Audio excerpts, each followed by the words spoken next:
in our series of talks around the government's construction strategy. The first one very much based on building information modelling. This one is going to build on some of that, but very much look from the angle of the intelligent client. So without further ado, let me hand over to Adam, and he'll take you through 20 minutes of presentation, and then we'll do 20 minutes of conversation.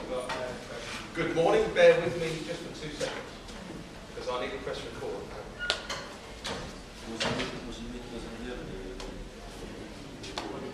And hopefully that's it, that's all I need to do, simple. So excuse me, a bit of a cold, I'll try not to cough and splutter too much. The intelligent client, an oxymoron, that's the question of the moment. I'm Adam Clemens, I think most of you know me, and I'm talking today, bad luck, you've got me. So, obviously, a very warm welcome to you. Thank you very much for taking the time and coming and listening to me. Clearly, I'm delighted to be here and be able to talk about this subject because the built environment, collaboration and integration, that's what BECi stands for, is an initiative the school has got running and it's built ultimately from our experience, but and explained and described on our website. It's part and parcel of the university's websites, but it's built off the back of the government construction strategy, where in your careers moving forward as constructors and those that are involved in the industry, the drive is for more collaboration. Okay. Today is one of 5 seminars, so Martin has spoken to us, and others will in the coming weeks. So we look forward to you being engaged and involved with those. Please come along. And I've mentioned the government construction strategy. The drive behind that at the end of the day is to reduce costs and improve value for the government client, okay, who at the end of the day is 40% of our industry. So a very important client for us. As part of the strategy group, there has been the procurement and lean task group, one of a number of task groups that have been running as part and parcel of the overall strategy.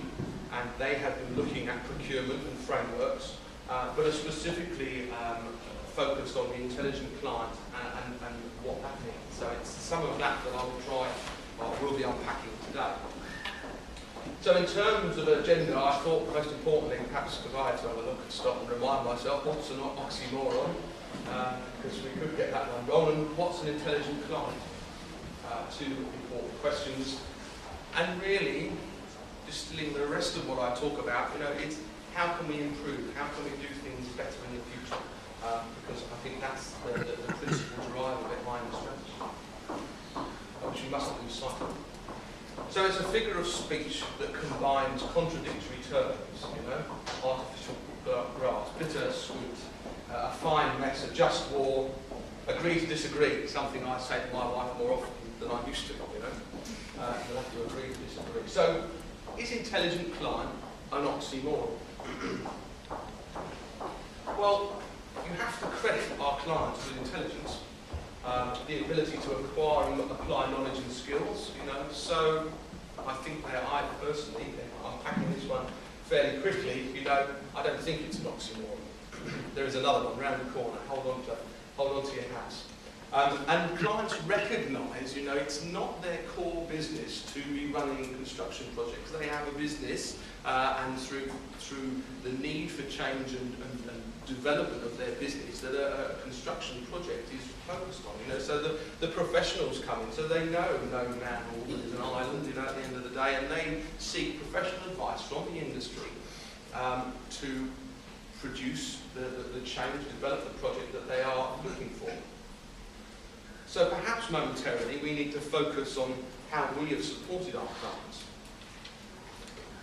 Well, we've historically, and I mean historically, we've divided ourselves into professions, and there's plenty of those, and we've become adversarial, not all the time, but some of the time.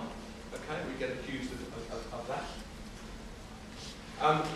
We've developed hierarchies, okay, and we fought to be at the top, because being at the bottom is not so much fun. We've provided lots of advice. We are able to create reports as an industry, and bury our clients with information. If we we choose to. And what I'm building to here is, everybody within the professional team has a view. We have plenty of advice for our clients. We focus on process momentarily. I know we can't read the various boxes of this. It's meant to the diagrammatic representation is the important thing. Here we have an extract from a BECi document that is explaining almost my point, that in terms of process, here's 4 different processes. One from REBA, one from the Handbook of Supply Chain Management, one from Salford's Process Protocol, and BECi's example themselves. And you can see from it, each process has a different number of boxes. They've got different terminology. They don't line up across the process. So my point that's drawn out there is, everyone has a process if asked. Everyone has a different way of organising construction projects. And when the BIM task group did a study into this, they found 40, they stopped at 40 as I understand it, they found 40 different processes within the industry on how to manage construction projects. So again, we've got lots of advice out there for our clients, which is part of the challenge, I'd say. The REBA stages, to their credit, REBA are picking up and changing the current work plan and looking to what's being driven out of the construction strategy is a redescription of 7 processes. Okay, and they're mapping one against the other. I'm going to come back to that. But from my own experience, reinforcing what the BIM task group found, I've worked with Barclays Capital, I've worked with BECi, and they both have, and many other clients I've worked with have their own project process in terms of how they want to move the project along. BECi have got their own process described in books against the REBA stages. The Construction Industry Council, the overarching body that supports us, has, as I said earlier, described 7 stages, 7 work stages in collaboration, to their credit, with the professions. As the new start for 10 that we should perhaps be working from. But again, I'm coming back to my point. As soon as you ask somebody, everyone has a view on how they should be doing it, and that's perhaps part of our challenge. And I'm going to pick on the architects here momentarily, and I apologise to architects in the room. I bet it's no different elsewhere. But having established 7 stages through the CIC, this mapping exercise that's being done is fine. At least the 7 stages are there, but we're immediately calling or giving different terminology to each stage.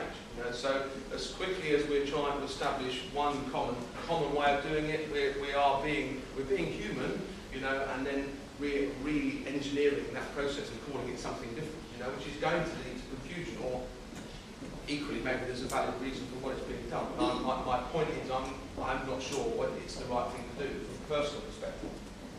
I know, talking to the REBA guys, they're re-looking at this. This was a first stab, so as I say, it's a bit unfair to pick on them because it's work in progress. But my point is, we do try and reinvent the wheel. The Lean Task Group are looking at procurement, and part of their exercise, or part of their recommendations out of their report, is to trial 3 procurement routes. It's not a revolution. It's an evolution of the procurement routes that we currently use, which is fine. The university are embedded in the exercise of looking at these trial projects. We're looking at the 3 different procurement routes that they are developing, and clearly we're very excited to be part and parcel of that. And I'm sure as it evolves over the next 18 months or so, we'll be able to share some of that on the website. There's a part of me that could immediately say, well, hang on a minute, all of a sudden why are we looking at three different procurement routes, and then equally, they are supported or going to be supported by 3 different contractual routes. So equally, I could say, there's part of me that says, well, here we are creating more of a snowstorm again in terms of advice and the way of doing things. That's probably naive to say that in reality, and there has to be some spread when we're managing risks, and different contracts are going to be more appropriate for different projects. But I hope, my aspiration for this is perhaps we can, I don't know, reduce it to 2 contracts, maybe we've got to live with 3, and maybe, you know, these 3 procurement routes, those will be the base for government contracting in the future, that they don't consider other procurement routes, and it simplifies itself. That's my hope, that there's an opportunity. But again, you see, within this world, you know, given, if we don't start to simplify it, this is just more information on currently a not confused process, but plenty of opinions out there if you were asked about how best to do it. And if we look, let's unpack procurement for a minute or two, or contracting. What we're trying to do at the end of the day is appropriately share the risk of the project fairly across the project team, given the risk is given to the most appropriate team member.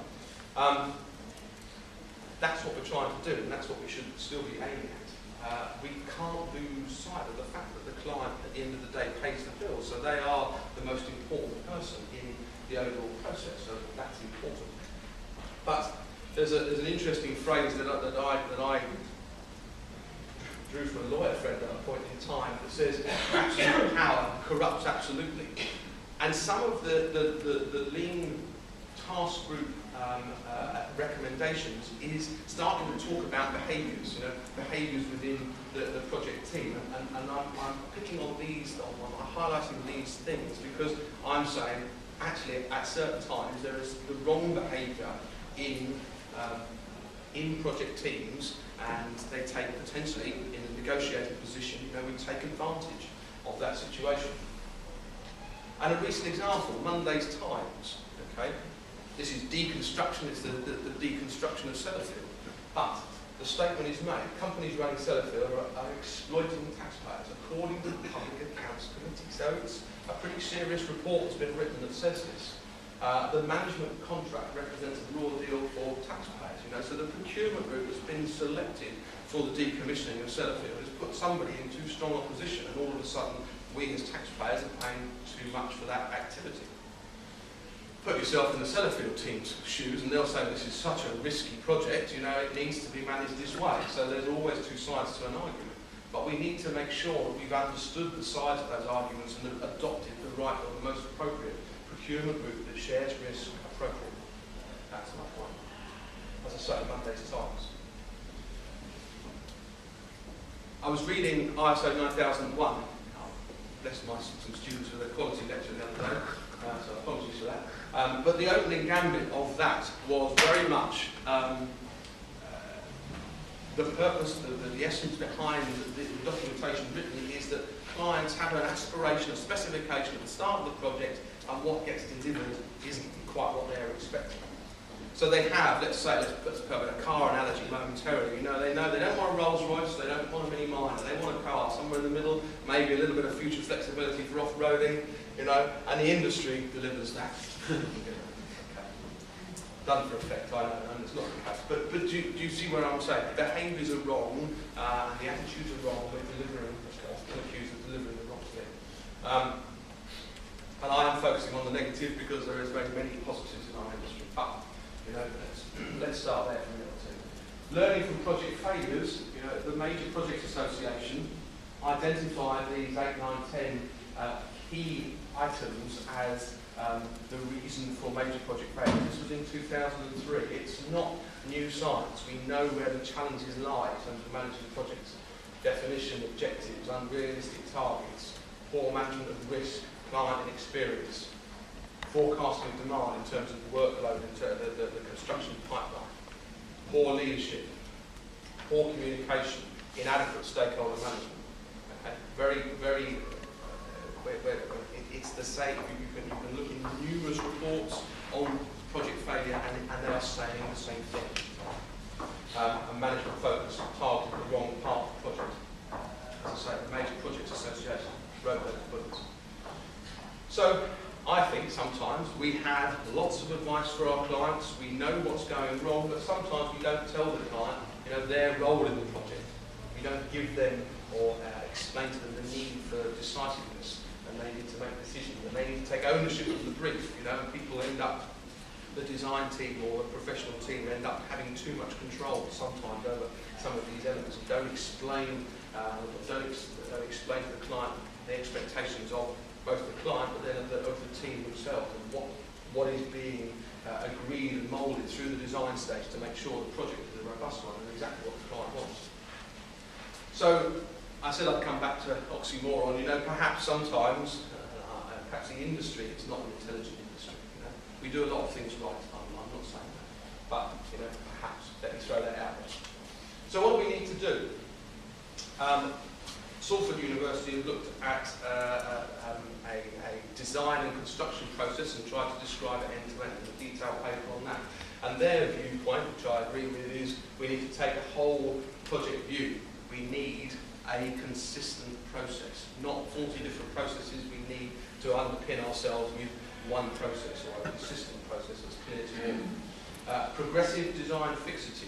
As the design is evolving, the design team agree and fix elements of the design. So there are foundations that grow. That not literally. The design as it evolves is supported by elements that are fixed. That it doesn't keep changing, which allows you to coordinate the design properly. Because as soon as things are fixed, you can start coordinating with stakeholder involvement and teamwork. So, where do we go? What's our route for success, really? Okay, I'm going to overrun a little, I apologise. The construction industry, let's focus on safety momentarily. These days are gone. From a health and safety perspective, since the Health and Safety at Work Act, CDM regulations, the numbers of people that are fatally injured, killed on project sites have reduced. We're doing, I hasten to say, I don't want to say we're doing well against others, because we still have statistics, but compared to the rest of Europe, we're doing better than others. And what's happened in health and safety is a change in culture, and that's what I think we need in terms of, this is the message that is coming, came from Martin last week, and comes from the lean procurement task group. Their activities say change in culture. They specifically said, we've got to get away from the inconsistent relationships that exist between the industry and the client, the government client. Okay. They've made a number of recommendations. There's about five on each slide. And back to culture. Develop a collaborative culture between the client and supply chain. Very important. Engage suppliers, this is quite interesting, on their ability to collaborate. So you will be appointed as a supplier, investigated on your ability to come and work with the project team. That'll be quite an interesting exercise to work out how you do that in the first instance. Consistency in the procurement models used.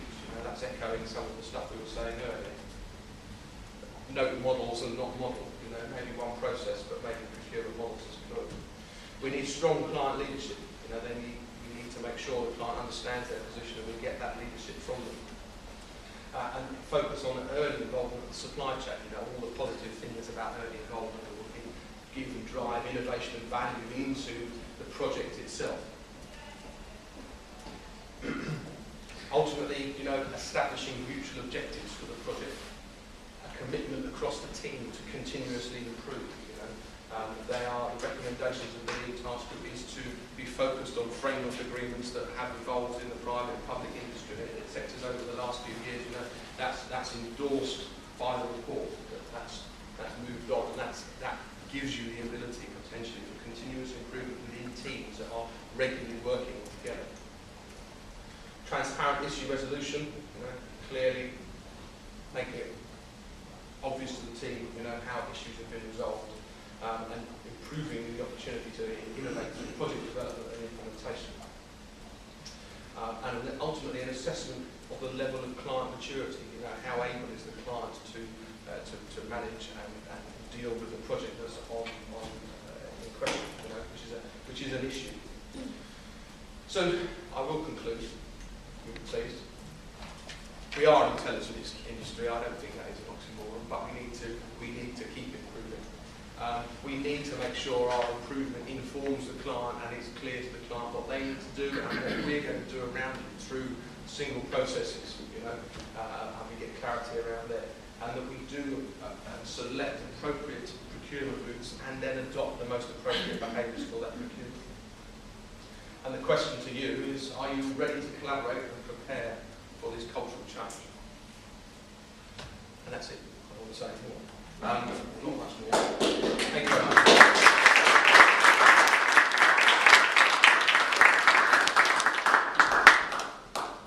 Now it's an opportunity to ask some questions and digging around it, but rereading the report this morning, you know, I grasped a few more things out of it, you know, statements that are made in it.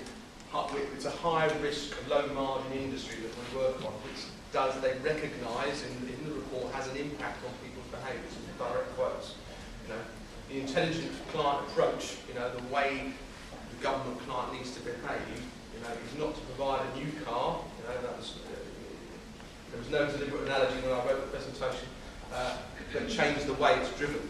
Okay, and behaviours ultimately can't be mandated, but they need to be invited and drawn in through, you know, the contract process, strategic alignment, and integrated leadership.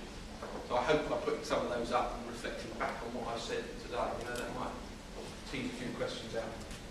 So thanks for the round of applause. Any questions? None?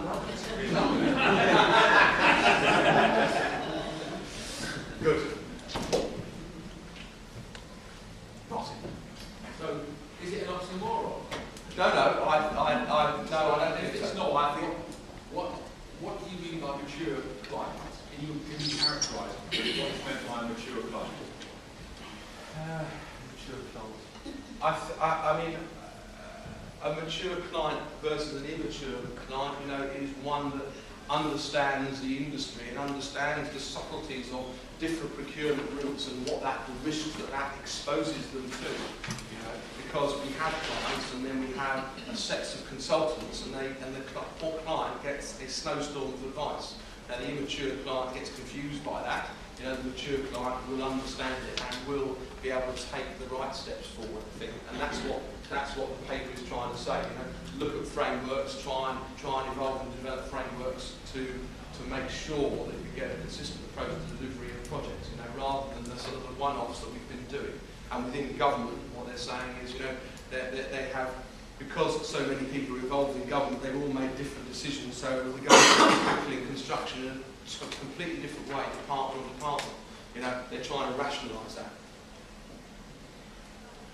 At the very beginning, you said, well, for most clients, unless they're development companies, perhaps the government, this is not their core business. Doing construction, doing developments is not their core business. So I'm not quite sure how they're going to become a mature client or an intelligent, well-informed client. I wonder perhaps whether, is this the role of our new idea of a development manager, that actually the first thing that the client, should they become sufficiently engaged to realise that they need advice on the whole process, that actually they need to be educated, perhaps by this, you know, development manager type person. Yes. Again, the recommendation in the reports are built around making sure there is the appropriate levels of training and engagement, you know, at the early stage of the project to make sure the client understands what they're meant to be doing, and then engages the team appropriately and everyone's playing the game on the same football pitch rather than on different ones. Yes, it would be nice to think, you know, that as part of that education process could be. At the risk of introducing another professional who turns up and says, I can give you more advice, you know, but maybe there ought to be better engagement perhaps at an educational level, you know, the advice that we might be able to give at the university to clients that's unfettered at the end of the day for their best advantage in terms of how to set up the project, how to manage it. That's an opportunity for us potentially. I guess I'm thinking off the top of my head to understand it. It's a challenge. How does the pipeline work? How does the pipeline work within the intelligent client concept? The pipeline. Well, the government is trying to explain to the industry what work is coming up in the future. So the pipeline is a big long list of projects so that the industry can prepare itself for that. Okay? And that was one of the major projects association, one of their commentaries was around making sure that demand is understood so that the industry is prepared and able to respond to wherever the projects and development are evolving. So that's what that means. And there's a regular update on that, Rob. Is it quarterly or there's a quarterly update from a government perspective on the projects that they are proposing to be developing over, I don't know what period of time, must be 5 years or something like that, immediately in the medium term. What is that one of the bigger priorities in the intelligent client in terms of changing? So is that a priority for an intelligent client to define the workload? Right. I think so. I mean, from my perspective, so that the contractors and the industry is prepared, and scaled. I mean, we constantly hear statistics that we will be under-resourced in 5 years' time, and so somebody is working this out so that because it's not 5 minutes to get 10,000 people into our industry to come and build and manufacture and manage and so on and so forth. So we've got to try and keep that balance as close as we possibly can. So it's important so that the people and the resources there. I just wondered if there is a role in the industry for something on learning to be a good client. I mean, I've just been through a heritage lottery process where I've been part of a client group on a £2 million project to refurbish a Tudor house. And I can tell you that has been an extraordinary learning process for both sides, actually, for the design team and for the client side team. And as a result of having gone through that, of course, we are very much better clients now than we were 2 years ago. We understand that every decision we make has cost implications, has time implications, makes a difference in terms of how the work is programmed and so on.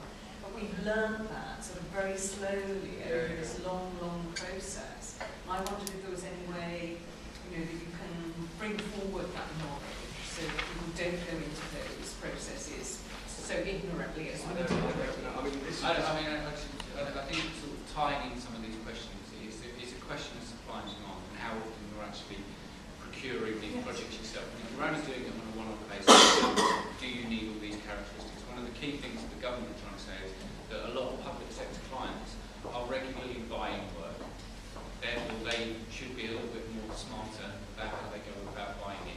In your example, if you're only going to do it once, then actually that probably links in with what James is saying about you need the right support and having a development manager, if that's what it is, a project sponsor that's going to come in and give you the right advice so that you can speed that learning process up.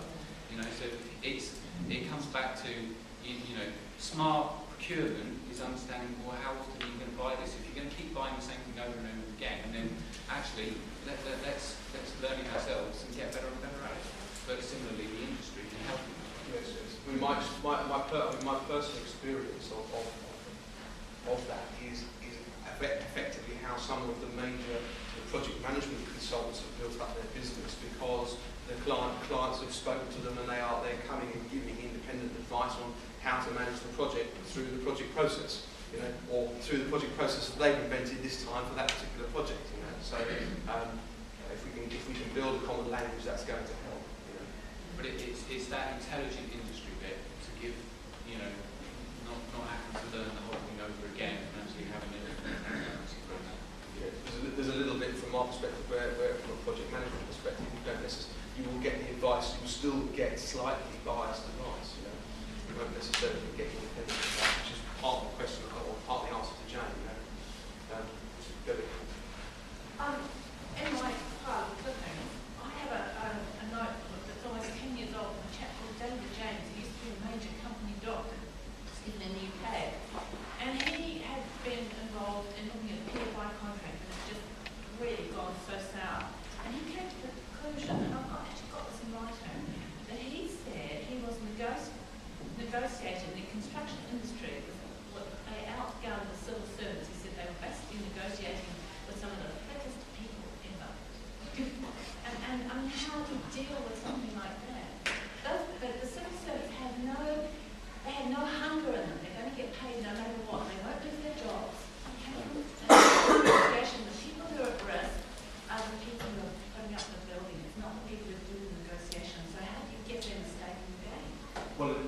translates into a raw deal for us as taxpayers who are now paying for the PFI hospital, that consortium is now getting buckets of money and not necessarily delivering the levels of care that they should be delivering. I'm not saying there's parallels Stafford Hospital, but you know, it's on the agenda at the moment. Yeah, but change Sellafield, you can put NHS, you can put anything on that program. Look at Sellafield, it comes down to waste disposal, it comes down to anything. The civil service are negotiated with private industry, they've got no stake in the game.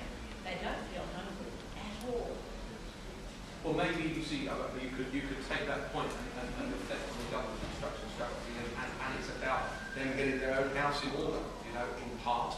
You know, there's plenty of other initiatives that are spinning off the back of that, like the building information modelling in terms of how we manage to communicate that information and involve design. But part of it could be about rationalising the process, making sure it's clear within the rank and file of civil servants that are managing the process, you know, so they have got nowhere to hide. They go, oh, it's a different process from what I used last time, so I don't know how it works. And I think what's important here is the government has set out a strategy of what's expected. Okay, they've set out an implementation plan and then set task groups up to implement those. They've come up with recommendations around procurement routes.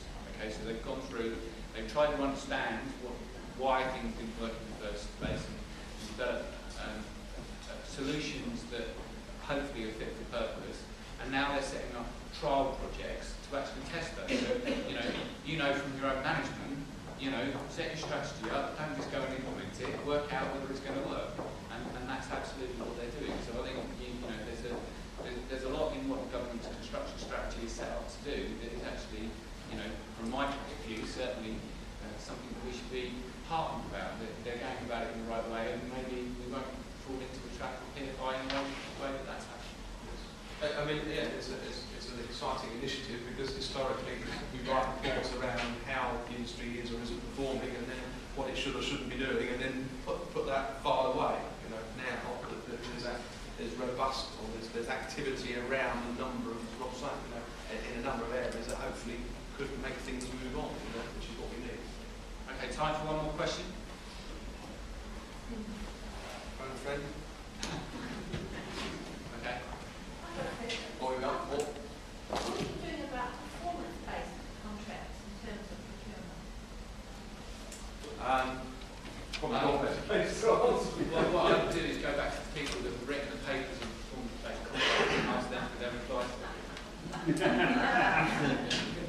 But it might be a subset of the procurement route that's being used in terms of incentivisation being captured as part and parcel of one or other of those procurement routes, which I think will be, you're right, an important aspect of, particularly the cost plus as one option, because they we go again. Cost net, sorry. There is a difference. There's something there'll be, There is a difference. Would something be understood? No, anyway, no, I'm sure, absolutely. Thanks, Adam. That was great. Thank you.